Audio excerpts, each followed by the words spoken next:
अपने लोग श्रवण करते हैं, इससे भक्ति बहुत घनीभूत होती है। केरल देश में एक परम मेधावी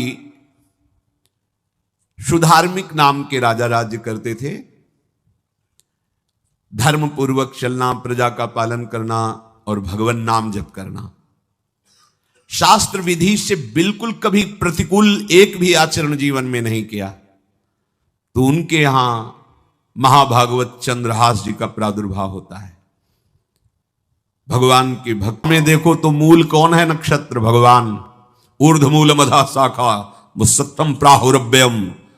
सबके मूल कौन है? श्री भगवान। किस नक्षत्र में पैदा हुए? मूल में, भगवत स्वरूप। और लोक में माना जाता है कि मूलन में पैदा हुआ है लड़का, अमंगल है, कुछ नष्ट ही होगा, संसार बड़ा विचित्र है।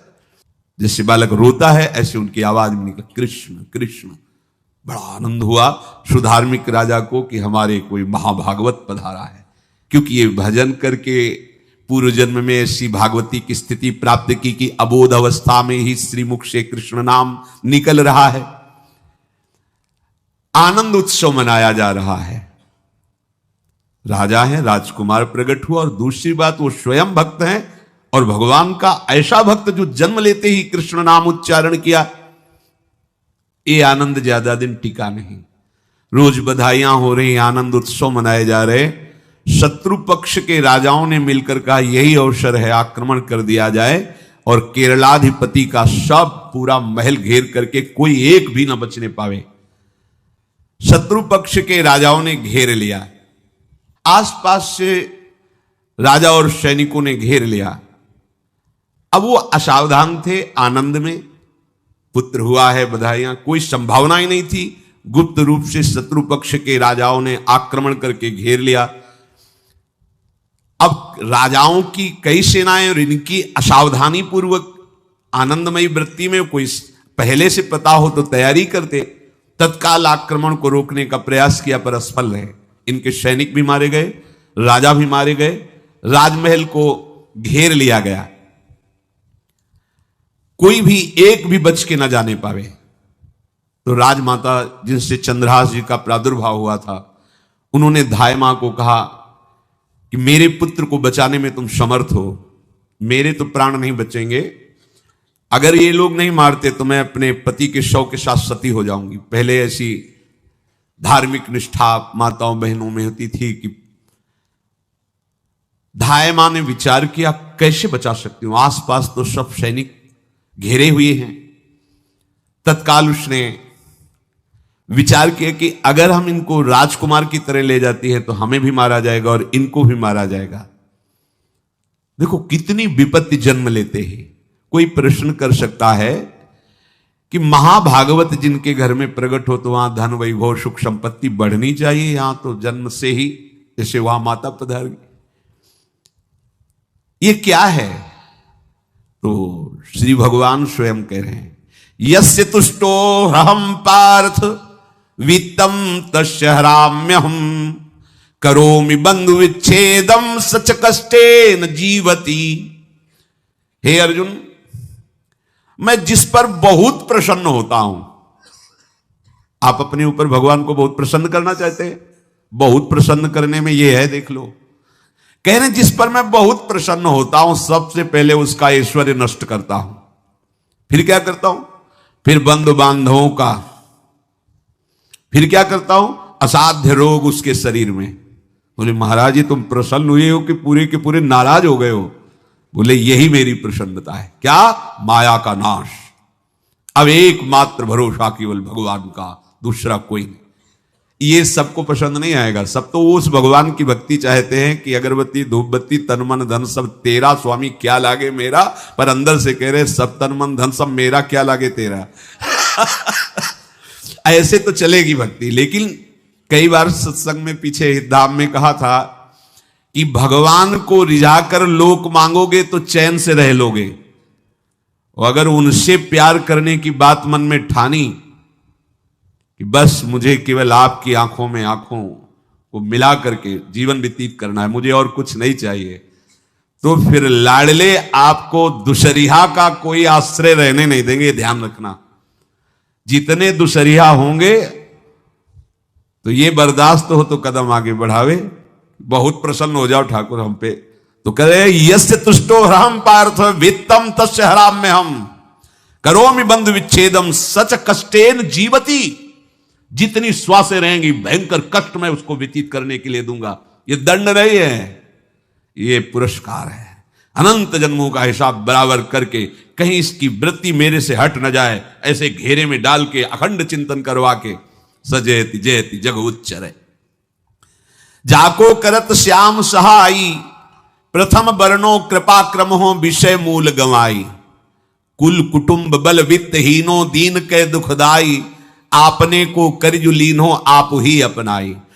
कह रहे हैं अब मैं वर्णन करता हूं श्याम सुंदर जिस पर कृपा करते हैं उस पर कैसा बर्ताव करते हैं। बोले सबसे पहले उसके विषय भोगों का नाश कर देते हैं, फिर दूसरी कृपा कोई परिवार का कोई मित्र कोई रिश्ते नातेदार उसकी तरफ देखेगा भी नहीं, फिर ऐसा दुख प्रदान करते हैं कि केवल एक भरोसा रह जाता है, एक भरोसो एक बल एक आस विश्वास, बस नाथ आपके सिवा हमारा कोई नहीं। बस वहीं से जो चमत्कार प्रकट होता है, त्रिभुवन में कोई उसकी समानता नहीं कर सकता जिस पर ठाकुर की कृपा है। पर इस कृपा को हजम करने के लिए इसीलिए संत संग किया जाता है कि पहले से वो तैयार कर देते हैं। जैसे आर्मी की ट्रेनिंग होती है ना, ट्रेनिंग के बाद भी बॉर्डर में लगाया जाता है, ऐसे ही संतजन ये ट्रेनिंग देते हैं। अब जो टिके तो टिके, नहीं तो घर बैठे जाके, और अगर टिक गया तो गुरु मेहरबान तो चेला पहलवान, भगवान भी परास्त नहीं कर सकते। उसमें ऐसी सामर्थ्य आ जाती है कि हर प्रभु के द्वारा दिए गए विधान को हंस करके स्वीकार कर लेता है, और ऐसा नहीं कि उसको कष्ट होता है। ये लोक भाषा में भगवान कह रहे हैं सच कष्टेन जीविता, नहीं तो जिस चिदानंद में वो सुख भोगता है वो ब्रह्मा को भी नहीं प्राप्त है जो भक्त को प्राप्त होता है। भक्त का वैभव दिव्य होता है, चिदानंदमय होता है। ये तो पापियों के पास भी वैभव है, रुपया पैसा कुटुंब परिवार। भगवान के दास के पास जो वैभव होता है वो अचिंत्य है, तुम चिंतन भी नहीं कर सकते, ऐसा वैभव होता है। धाय माने सेविका का रूप तत्काल लिया, जैसे पोछा झाड़ू लगाने वाले, और कुछ दोने पत्तल डाले, उनके नीचे चंद्रहास जी को डाला, ऊपर से करके ऐसे माथे पे रख के निकली। सैनिकों ने पूछा इसमें क्या है, तुम उनका राजघराने के दोने पत्ते जूठे दिखा। ऐसे नीचे किया तो देखा सब ऊपर जूठन पड़ा। हाँ चल निकल जल्दी भाग यहां से निकल। बस वो भागी, बचा ले गई। वो कुंतलपुर पहुंची और वहां के जो मंत्री दृष्ट बुद्धि थे उनसे प्रार्थना की कि मैं सेवा कला में बड़ी प्रवीण हूं और ये मेरा पुत्र है, अगर आपकी कृपा हो जाए तो कुछ समय के लिए हम आपकी सेवा में, महल सेवा में रहेंगी और हमारे पुत्र का पालन पोषण हो जाएगा। उनकी परीक्षा ली गई तो राजघराने की सेविका थी, परम प्रवीण थी, पर उन्होंने ये परिचय नहीं बताया।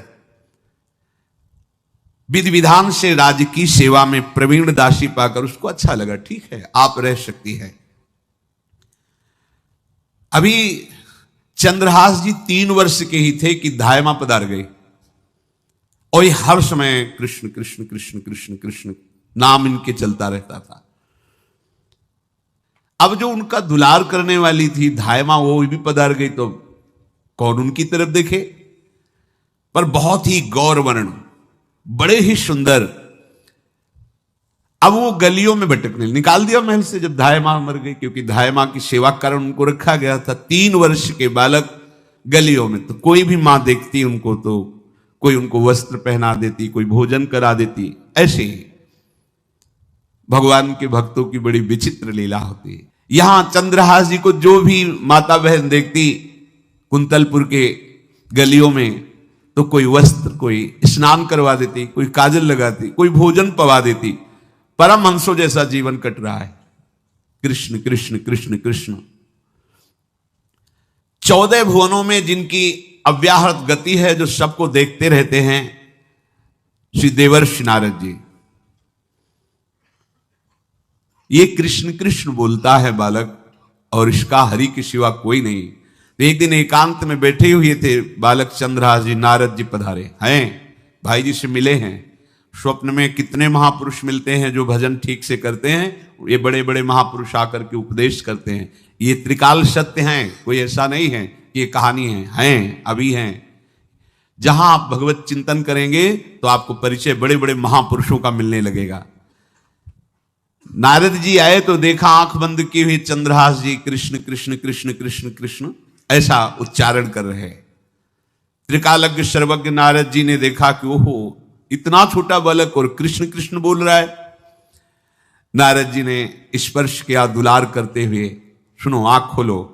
आंख खोल के देखा श्री देवर्षि नारद जी। नारद जी ने कहा देखो हम तुमको एक अमोघ वस्तु देते हैं, और एक छोटी सी शालिग्राम की इतनी बड़ी शिव शालिग्राम का जो वो दिया। बोले धो के पी लेना और दिखा के पा लेना, यही तुम्हारी सेवा पद्धति है।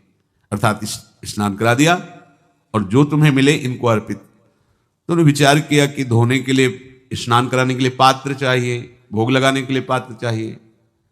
तो जैसे कोई पान की बीड़ी नहीं, तो ऐसे कपोल में शालिग्राम को रखे रहते, कोई पात्र ही नहीं, कोई सिंहासन ही नहीं, यही धुल गए। चरणामृत अंदर जा रहा, जब पाएंगे तो यही पा लेंगे, साइड में ऐसे करके फिर निकाल के धो। यहां कपोल में रखते छोटे से शालिग्राम चंद्रहास जी। और उपदेश किया भगवान के मंत्र का।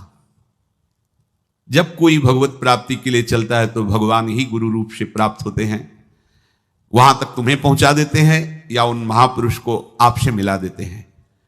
जब कोई भगवत प्राप्ति के लिए जहां चलता है तो ये भगवान अपनी तरफ से कृपा करते हैं। ये दृष्ट बुद्धि के जो महल में धायमान ने इनका आश्रय स्वीकार करवाया था, उसके एक पुत्र थे मदन जी, वो बड़े भागवत थे। और एक पुत्री थी जिसका नाम था विषया, वो बड़ी सुंदर थी, अभी छोटी अवस्था की थी। मदन जी का स्वभाव था भक्तों को भोजन पवाना। जो भगवत भाव के जन होते हैं उनके हृदय में ऐसा उत्साह होता रहता है कि जो वैष्णव हैं, संत जन हैं, इनको भोजन पवाने का मतलब श्री भगवान को भोजन पवाना। भक्तमाल में भी वर्णन है कि जैसे गर्भवती मां को आप कुछ भी पवाओ तो बालक की पुष्टता अपने आप होती है, ऐसे संतों के हृदय में भगवान विराजमान प्रगट रूप से हैं। जब हम संतों को भगवत भाव से भोग पवाते हैं तो साक्षात भगवान ही पाते हैं। और मदन थे भगवत भाव के, तो उन्होंने बुलाया बड़े बड़े भक्तों को और ब्राह्मणों को। जब ब्राह्मण और भक्त पा रहे थे तो खेलते खेलते चंद्रहास जी भी वहीं चले गए और उन्होंने भी वहां प्रसाद पाया। अब बड़े बड़े ब्राह्मणों में एक ज्योतिषाचार्य थे। दृष्ट बुद्धि जी ने हाथ जोड़कर प्रणाम किया और अपने परिवार को प्रणाम करवाया और कहा यह हमारी पुत्री है। दृष्ट बुद्धि जी ने कहा आप इसका हाथ देकर बताइए इसको वर कैसा मिलेगा, कैसा ऐश्वर्य होगा। दृष्ट बुद्धि मतलब दुष्ट बुद्धि, ऐसा ही था वो। पर बड़ा विचित्र खेल है, इसकी बुद्धि एकदम विपरीत और पुत्र महाभागवत। भगवान का खेल है, वो भक्ति विरुद्ध और पुत्र भागवत। उन्होंने कहा वर, ऐसे दृष्टि डाली चंद्रहास जी वहीं पार, वो है इसका वर। वो इसे धाय का एक दासी का लड़का हमारी पुत्री का वर बने। बोले शायद आपने ध्यानपूर्वक रेखा नहीं देखी, वो हम देख लिए हैं, यही है तुम्हारी पुत्री का वर। दृष्ट बुद्धि ने विचार किया कि एक भिखमंगा हमारी राजकुमारी पुत्री का दूल्हा बनेगा। पंडित जी को तो दक्षिणा दी, विदा किया और सैनिकों से कहा घर से निकलने ना पावे बालक, क्योंकि ज्योतिष पक्की, ज्योतिष शास्त्र सत्य है पर उसका सम्यक ज्ञान होना चाहिए। भला मुझ सम्राट के मंत्री की पुत्री, वो महामंत्री हैं दृष्ट बुद्धि, और ये एक भिखमंगा कैसे हो सकता है। बड़ा हृदय में जलन हुआ, ये तो बड़ी अपकीर्ति और दुर्भाग्य का विषय होगा, इसी को मरवा डालते हैं, काम खत्म हो जाएगा। निश्चय किया और जल्लादों को बुलाया और कहा बालक जो पंगत में भोग पा रहा है इसको ले जाओ और जंगल में मार के, और इसका कोई अंग हमें काट के दिखाओ कि हाँ मार, मतलब पक्का मार देना है। क्योंकि वो इतने सुंदर थे, इतने सुशील थे, इतने प्यारे लगते थे कि कोई भी मारने के लिए तैयार। इसलिए उसने शर्त रखी इनका अंग काट करके हमको प्रमाण में दिखाया जाए कि मार दिए गए हैं। चांडालों ने हाथ पकड़ा चंद्रहास जी को, लेकिन चंद्रहास जी का स्पर्श करते हुए उनको ऐसा दुलार होने लगा हृदय में, जैसे मां को अपने बच्चे से दुलार होता है। स्पर्श करते, दरस परस अघनाश, भक्त का स्पर्श ही पापों का नाश कर देता है। वो दो जल्लाद पूर्व जन्म के पापों के अनुसार इस जन्म में न जाने कितनों को हमने काटा है, पर पता नहीं क्या हो रहा है, मेरे हृदय में ऐसी हिम्मत नहीं आ रही कि इस बालक को मैं मार सकूं। दूसरे ने कहा फिर अगर उसको तुम नहीं मारोगे तो तुम मारे जाओगे, कुछ तो करना पड़ेगा। नहीं नहीं, इस छोटे से बालक से क्या किसी को नुकसान। एकांत जंगल में ले गए और कहा तुम जानते हो हम तुम्हें किस लिए बुलाए हैं। चंद्रहास जी बालक थे, 5 वर्ष की आयु अब हो गई थी, तो उनका मुझे पता नहीं कि आप क्यों लाए हैं। बोले हम जल्लाद हैं, तुम्हें मारने का हुक्म दृष्ट बुद्धि ने दिया है, मारना तो पड़ेगा ही तुम्हें। हमारी इच्छा नहीं कि मारें, पर हम तुम्हें अंतिम बात पूछते, तुम्हें कुछ भी पसंद हो, कुछ भी, तो तुम कहो, हम तुम्हारे लिए ला के देंगे, जो तुम्हें चाहिए बोलो, पर हमें वध करना पड़ेगा तुम्हारा। तो उनका मुझे कुछ और नहीं चाहिए, बस थोड़ा सा समय चाहिए। यदि आप मारना ही चाहते हो तो थोड़ा हमारी पूजा है हम कर लें, इसके बाद मार लीजिए। आपको तो बल है, अस्त्र हैं, मैं तो बालक हूं। उनका हां हम तुम्हें समय देते, तुम किसी को पुकार भी सकते हो, जो तुम करना चाहो कर सकते हो। चंद्रहास जी का मुझे मृत्यु का भय नहीं, बस कुछ समय दे दे। पूरा महाभारत हो गया था, टिटिहरी के अंडे नहीं फूटे थे। वहीं एक टिटिहरी का, तो टिटिहरी एक पक्षी होती है ना, टे टे करके उड़ती है, तो उसके अंडों के ऊपर एक हाथी का घंटा हो गया, गिर गया ऐसे, सब पूरा महाभारत में सब नष्ट भ्रष्ट, वो अंडे वैसे सुरक्षित। तो जो प्रभु भारत युद्ध में राखे भरही अंड, सोई मुंह को राखे जो राखत ब्रह्मांड।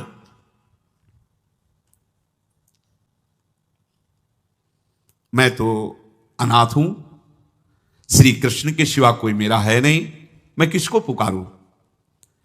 मेरा आश्रय तो एकमात्र वही प्रभु हैं, और निकाला शालिग्राम, यही सिंहासन है शालिग्राम का। भगवान के भक्तों की अपार महिमा है, क्या सेवा। वहां कोई पंचपात्र गंगा जल सब थोड़ी है, लेकर बस आंसुओं से अभिषिक्त कर रहे हैं। प्रभु मुझे तो कोई ज्ञान नहीं कि आपकी सेवा कैसे की जाती, मैं तो अपने मुख में ही आपको रखता हूं। अब मेरे जीवन का अंत होने जा रहा है, बस मैं यही प्रार्थना करता हूं कि मैं आपके ही समीप पहुंचूं, आपका ही स्मरण करूं, आपसे कभी विलग न हूं, एक भी वृत्ति आपसे कभी विलग न जाए। श्याम सुंदर मुरली मनोहर ललित त्रिभंगी, ध्यान करते हुए आंख खोली और इशारा किया, काट दो मुझे। जल्लादों ने जब देखा आंसू चल रहे हैं, ऐसा वो बैठ गए अस्त्र रख के, कहने लगे भाई तुम मुझे मार दो, भले भले वो दृष्ट बुद्धि मुझे, मैं इस बालक को नहीं मार पाऊंगा, मेरी हिम्मत नहीं। अब कुछ भी हो, मेरा वध हो जाए, पर मैं इस बालक को, गिरे मुरझाई दया आई कछु भाए भरे, ढरे प्रभु और मति आनंद शोभिनी है, हुती छठी आंगुरी सो काट लई, दूषण हो भूषण ही भयो जाई, कहीं सांच चीनी है। जब नेत्र का इशारा हुआ कि वध कर दो, तो जो बधिक मारने के लिए आए हत्यारे थे, वो आनंद से एकदम प्रफुल्लित हुए और कहा मैं नहीं मार पाऊंगा तुम्हें। तो एक ने कहा देखो एक उपाय मुझे दिखाई दे रहा है, इस बालक में विशेषता तो है ही, पर इसके पैरों में देखो, बाएं पैर में एक छठी अंगुली भी है, किसी किसी को होती है। गांव में तो कहते छंगू या छंगा, जिससे होता है ना गांव में, और ये छंगा मतलब 6 अंगुली के।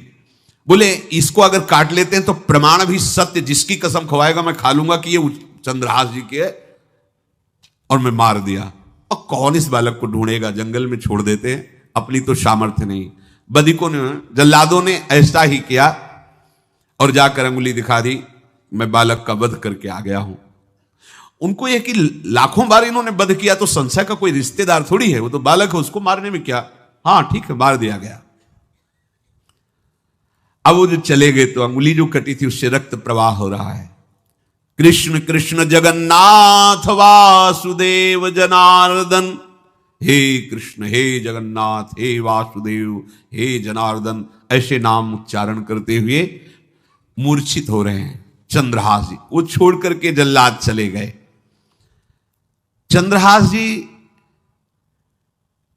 भगवान का स्मरण कर रहे हैं, तो जितने जंगल के मृग हैं वो सब मंडलाकार घेर के ऐसे। एक हुमा नाम का पंछी होता है, अगर उसके पंखे की छाया पड़ जाए तो चक्रवर्ती सम्राट का वैभव प्राप्त होता है। और वो भीड़ की भीड़ पक्षी आकर चंद्रहास जी के ऊपर ऐसे घेरे हुए हैं। आसपास मृग, मृगी, मृग शावक सब घेरे हुए हैं। बीच में चंद्रहास जी कृष्ण, गोविंद, दामोदर, माधव ऐसे उच्चारण कर रहे हैं। जो भगवान के चिंतन में मगन रहना अपना स्वभाव बना लेता है, तो देखो ऐसे हत्यारों के हृदय में भी दया गई, क्योंकि दया समुद्र भगवान का स्मरण जो करते हैं उनमें ऐसी महामहिम दिव्यता आ जाती है। कोई भी कितना भी निर्दयी हो, अंदर से वो भले जल रहा है द्वेष के कारण, पर कहीं ना कहीं ये द्वेष आंतरिक राग का सूचक हो। वो भी भक्त को प्यार करता है, पर भक्ति ना होने के कारण वही उसका राग द्वेष में बदल जाता है।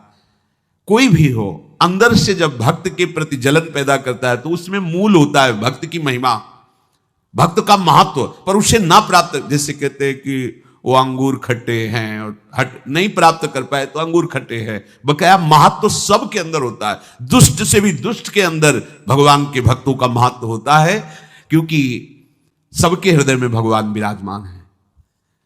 अब चंद्रहास जी भगवत स्मरण करते हुए पक्षियों के और मृग आदि के बीच में हैं। उधर भगवान का एक विधान तैयार होता है। वाहे देश भूमि में रहत लघु भूप और सुख सवै एक सुत चाह भारी है। कुंतलपुर के ही अधीन एक चंदनवती नाम की